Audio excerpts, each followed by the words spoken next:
And this country, the government is also very, very hospitable. Look, you can come here and sit, in freedom. No police come and trouble you. No government people. Oh, this our village chief, but she didn't come to trouble us. She just came to give us the honor and privilege to participate in some of the government. This is not political. It's something to encourage people to run or to exercise for health. We are also for that. So whoever likes to go. It is on the 19th, right? 19 November, right? Let me check. This is also magic. Today is the 11th. In 8 days. If you want to participate, if you're still here with the Taiwanese, of course, you don't have to speak anything. But if you're a foreigner, you better follow the Taiwanese. What they do, you do, okay? Don't just, like if they run to the south, you run to the north. So no. Yeah, so here the government doesn't bother us. Yes. In other countries, it would be a little problem if we had so many people who come just from nowhere and do nothing, even do nothing. If we had a party, a birthday party or something as a special occasion, then okay, good excuse, and maybe can, but nothing, every day, no birthday, no celebration, nothing, just come and sit and do nothing, just eat and then sit. But the government here, they're very kind.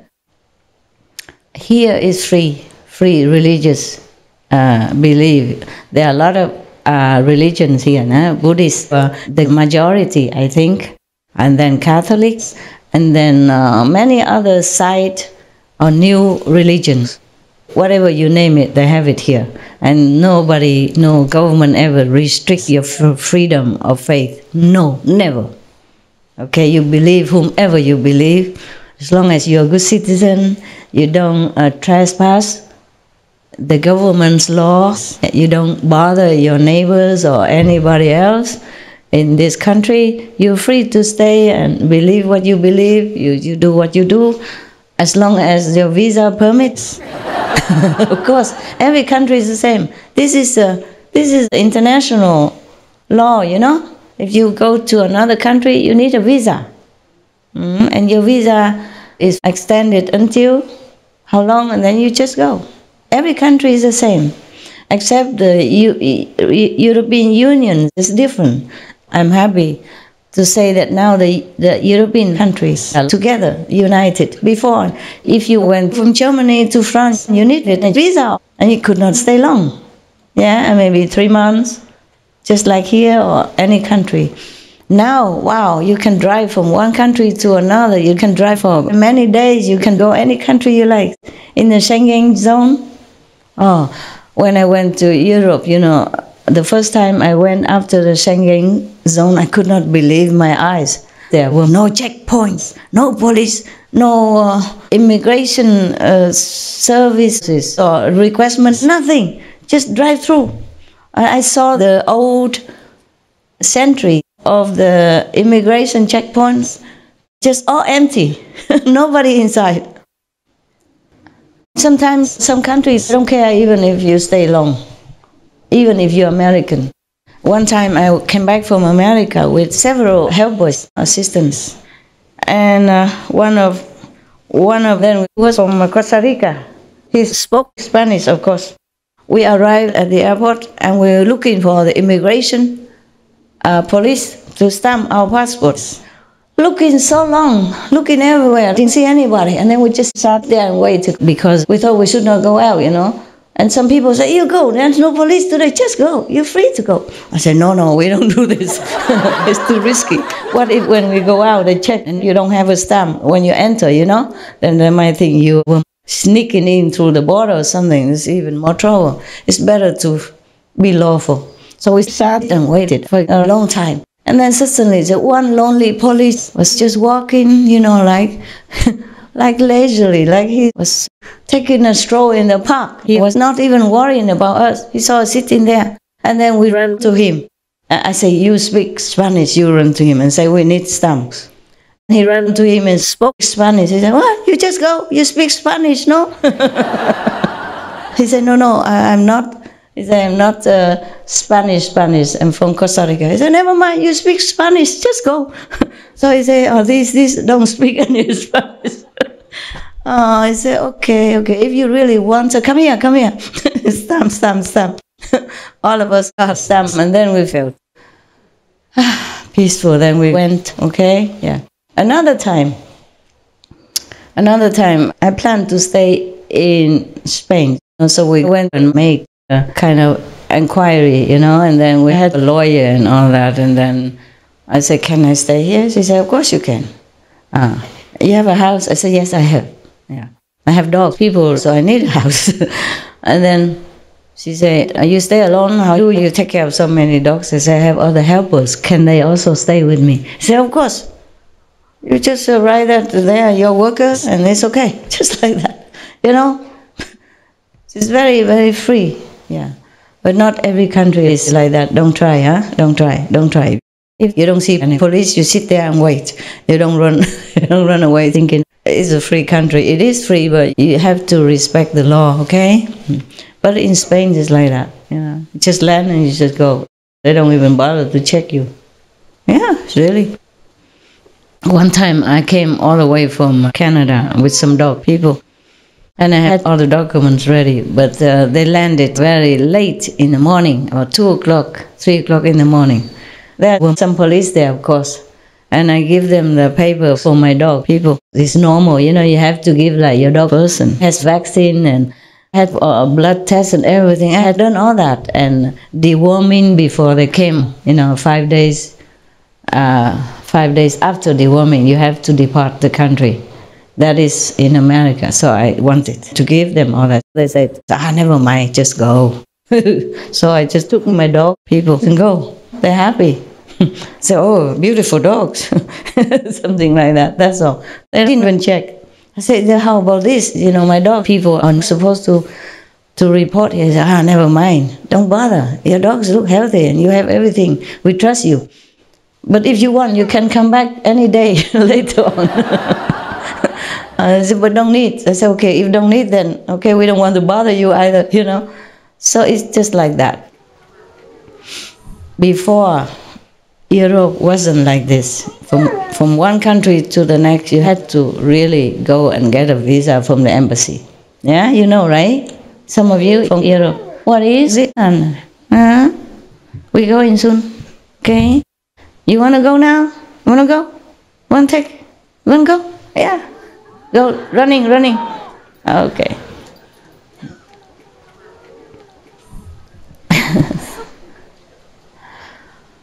Okay, and then they even fought with each other, and destroyed so many cities, so much beautiful architecture of the old time, when people still care about the appearance of the buildings.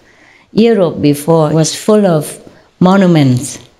I mean, every house, every building were monuments because of the architecture, so beautifully carved and breathtakingly detailed with decoration outside. You know that. So right now, when you go to Europe, you can see some of these houses with exquisite, beautiful architecture still standing. Before, there were more than that. But because of the bombing and the destruction of war, many buildings were destroyed. And instead of that, they built modern houses quicker. Because after the war, I don't think you have a lot of money to build such breathtaking architecture anymore. People need housing and need it quick. You see, in Europe, some countries are very cold. You can't bear the winter with just a shanty, makeshift refugee camp and all that. So they built as quick as they could just to have a safe place to stay and warm for the children, for the elderly, etc. Therefore now you see in Europe a lot of building has become flat, square, simple. Like in modern times. Before they were all like palaces, beautiful. War is really no good for anywhere. It's a pity because the houses in Europe are so beautiful. And they still are there. You see, they're built to last forever. That kind of building is very strong. The wall is about this thick, you know? Yeah. And the door is like forever and beautiful. And the columns, everything, and the roof, they're all beautifully made, you know, artistically designed for the eyes to enjoy. And for the people inside to feel safe and can stay forever. Generation after generation, from father to sons and daughters, keep continuing living in there. It's a pity. Nowadays, the buildings won't last that long. But even then, such sturdy buildings and houses could be destroyed by men. Men's destructive intentions. Men's ambitions for power, for ruling power. But they should know, whoever, the leader, whoever wants to take over another country, to destroy their houses and destroy their peace and kill the people, innocent people, including children and elderly, should know that no kingdom ever lasted. No, up to now, no king, however mighty, however strong, has not perished together with their kingdom. They should know that. How can they not know? History is full of examples of kingdoms that come and go, of kingdoms that rise and fall. So how can people not know that? How could the mighty leader of any country who wanted war and destruction to other countries not know that? I don't understand. But at a later day, I guess, we can kind of understand a little bit due to the discovery of this interplanetary control force, which suppress people, oppress their soul and their intelligence and their knowledge, and let them have no idea what they are even doing or why they want to do this and that thing. So I'm very happy that we are free now.